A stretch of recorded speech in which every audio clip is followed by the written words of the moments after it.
අපි හැදුවා අඩි 30ක් උසර හැදුවා මේ net එක ගැහුවා. සහ දිග පළලත් එක්ක බැලුවාම ඔය එන හැම එක්කෙනාම කියන්නේ මේ මෙතන සෙල්ලම් කරන එක නිකන් මේ එළිය සෙල්ලම් කරන ග්‍රවුන්ඩ් එක සෙල්ලම් කරන ෆීලිං එකම තියෙනවා කියලා. ඊට අමතරව ඒකෙත් කියන්න ඕනේ ක්‍රිකට් ෆ්ලෝ එකෙත් අපි highest quality carpets ඔක්කොම use කරලා තියෙන හැම product එකක්ම top of the range දාලා තියෙන්නේ. even අපි අර බෝල් දුවගෙනලා බෝල දාන තැනට එතෙන්ට අපිට මේ ඔය මේ ක්‍රිකට් බෝඩ් එකෙන් එහෙම ඒ වගේ ස්පෙෂලිස්ට්ලා අයිඩියා එකක් දුන්නා. ඕගොල්ලන්ට සල්ලි වියදම් කරන්න පුළුවන් නම් මේ තව ඩිවෙලොප් කරන්න පුළුවන් බෝලේ දාන තැන බෝලගේ දනිස්ස ගැනවා සැලකිලිමත් නම් එතෙන්ට රබර් පෑඩ් එකක් දාන්න ඕනේ කියලා. අපි කරේ කොන්ක්‍රීට් එක ඩ්‍රොප් කරලා ඒකට රබර් අඟලක් ගණකම තියෙන රබර් පෑඩ්ස් දැම්මා. ඒක පෑඩ් එකක් රුපියල් 25000ක් වෙනවා.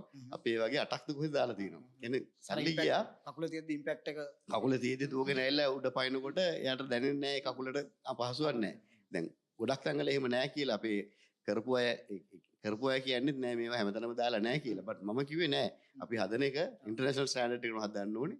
සහ ප්ලේ කරන කට්ටියගේ මේ හෙල්ත් එක පැත්තෙන් ඒගොල්ලන්ගේ බෙනිෆිට් එක ඒගොල්ලෝගේ පැත්තෙන් බලලා මේක අපි කරන්න පුළුවන් උස්සස්ම විදිහට කරන්න ඕනේ කියන එක.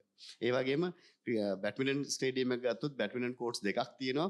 ඒකෙත් ලොකු හයිට් එකක් තියෙනවා අඩි 40ක් විතර. ඒකත් අපි හදලා තියෙන්නේ දැන් ක්‍රිකට් ස්ටේඩියම් එක ගත්තොත් ඒක ෆුට්සාල් සහ ක්‍රිකට් දෙකටම පාවිච්චි කරන්න පුළුවන් විදියට.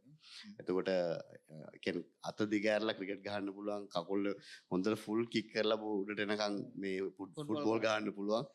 බැඩ්මින්ටන් ස්ටේඩියම් එකත් ඒ වගේ ඒකෙත් හොඳට උසට මේ හදලා තියෙනවා අඩි 40ක් විතර වගේ උසට. එතකොට ඒක අපි යූස් කරන් හිතන් ඉන්නවා ඉස්සරහදී ටේබල් ටෙනිස් වලටත් ඒ විදිහට ප්ලෑන් කරලා තියෙනවා. එතකොට ස්පෝර්ට්ස් 4ක් ඊට අමතරව තියෙනවා ෆ්‍රන්ට් එකේ දැනට අපි ඉතාලගෙන ඉන්නවා. දැනට අපි ඕපන් කරපු කෑල්ලේ තියෙන්නේ මාෂල් ආර්ට්ස් සහ ඩාන්සින් ස්ටුඩියෝ එකක් අපි හැදුවා.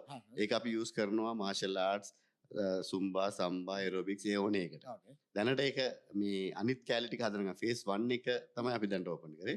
දැන් අපි කම්ප්ලීට් වුණාම කොහොමද කියන එක හිතුවොත් එහෙම අපේ එකේ තියෙනවා බැඩ්මින්ටන් ක්‍රිකට්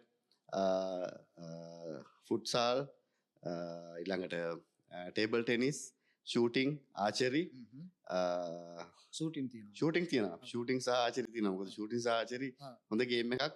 මේ අපේ පැතිවල කොහෙවත් තැනක එහෙම ෆැසිලිටි එකක් නැහැ.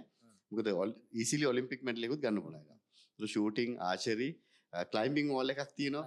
ක්ලයිම්බින් වෝල් එක තමයි මම හිතන්නේ ඒක ලංකාවේ මේ ඉන්ටර්නැෂනල් ස්ටෑන්ඩඩ් එකේ කියන්නේ මේ හයිකින් යන අය මේ එවරස්ට් වගේ හයිකින් යන අය වුණා ට්‍රේන් කරන්න පුළුවන් જાති ඉන්ටර්නැෂනල් ක්ලයිම්බින් වෝල් එකක්. අඩි කීයක්? අඩි 45ක් උසයි. අඩි 45ක් උසයි. උසයි ඒක රියලි ඉන්ටරෙස්ටිං. ඔයගොල්ලෝ බලන්න මම ඒක අර අපි අරගෙන තියෙන දැන් අපි කර ෆේස් 2 එකට ඒක කරන්න ඉන්නේ. ඒක දැනටම තියෙනවා.